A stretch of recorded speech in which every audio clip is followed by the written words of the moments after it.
May nag-message sa akin ng ganito, sobrang sakit po ng kalamnan ko sa binti at paa at umabot na nga po sa aking hita ang sakit.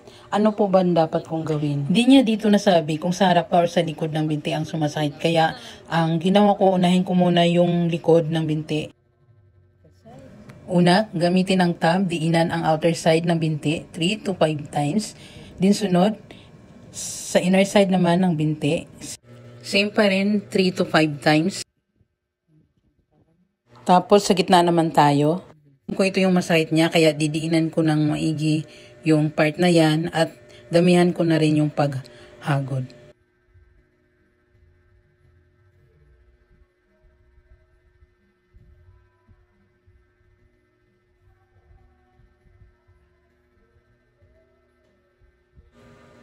Din sunod, alternate, kabilaan. Tapos gumamit tayo ng knuckles para madiinan yung mga kung ano mang merong masespasm dyan sa binti o yung mga naninigas na kalamnan, kailangan natin palambutin yan. Pwede isang knuckles at saka pwede rin dalawahan.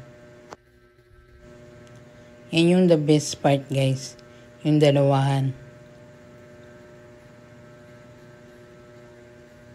Sakop lahat yung binti. Depende yan kung gaano kalaki yung binti nyo. Pag maliit naman, payat, di isa na lang.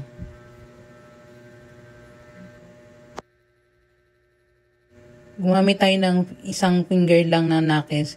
Diyan malapit sa may bukong-bukong o malapit sa heels. Gaya ng nasa video.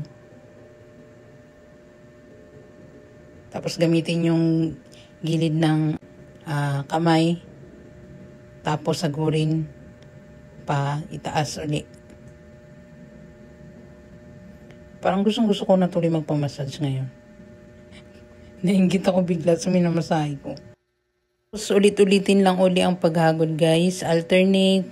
Pwede nyo gawin uli yung sa bawat side.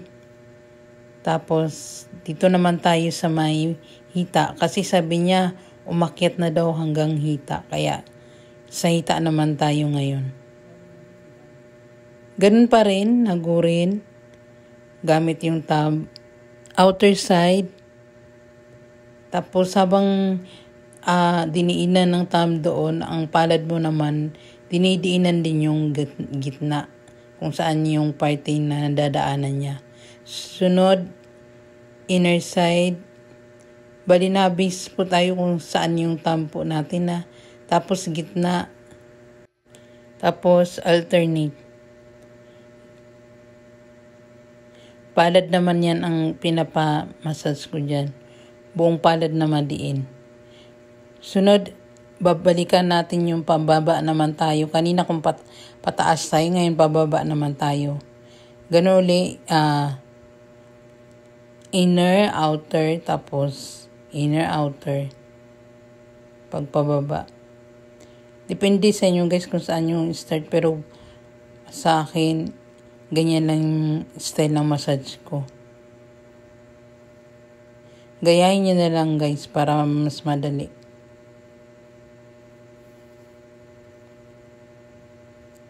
Yan, diinan ko lang yung mga madalas na sumasakit dyan. Sa gilid lang siya ng buto. Yan, pababa. Pag ikaw mahilig mag-jogging or mag-walking, yan yung madalas na sumasakit sa'yo. Yan, sa gilid ng buto. Hanggang sa may sakong.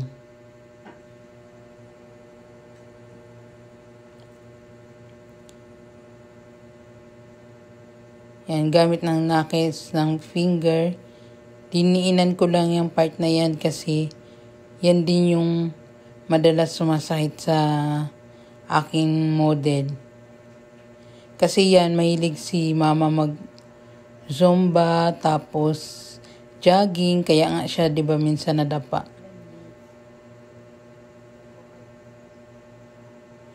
Pag hindi nyo kaya yung knuckles na guys, pwede thumb lang. Yan, ganyan, thumb lang. Iwasan lang natin diinan yung sa buto. Kasi medyo masahit yan. Pero may iba na gusto magpamassage sa may butog. Ayan, hanggang sa paa na tayo guys.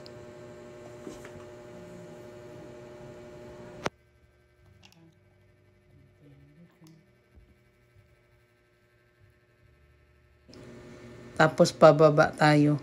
Pag ganyan talikod, ganyan pababa. Agurin lang nung knuckles kasi para mas madiinan pa siya.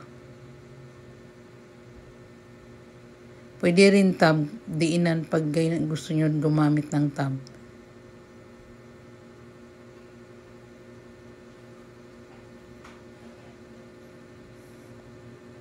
Pababa.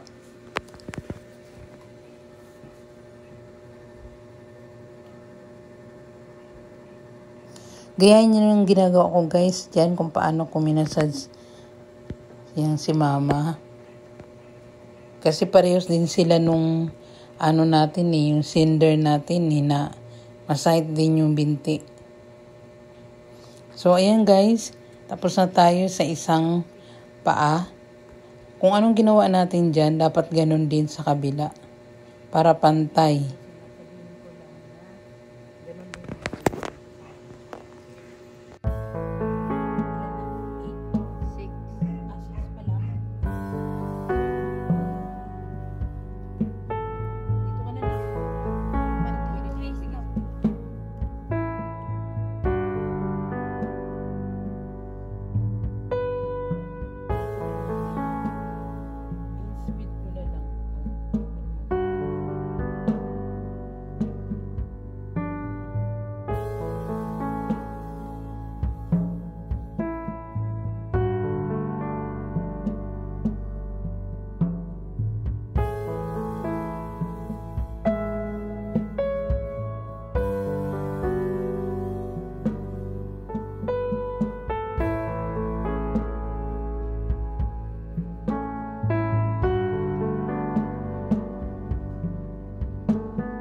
Bro.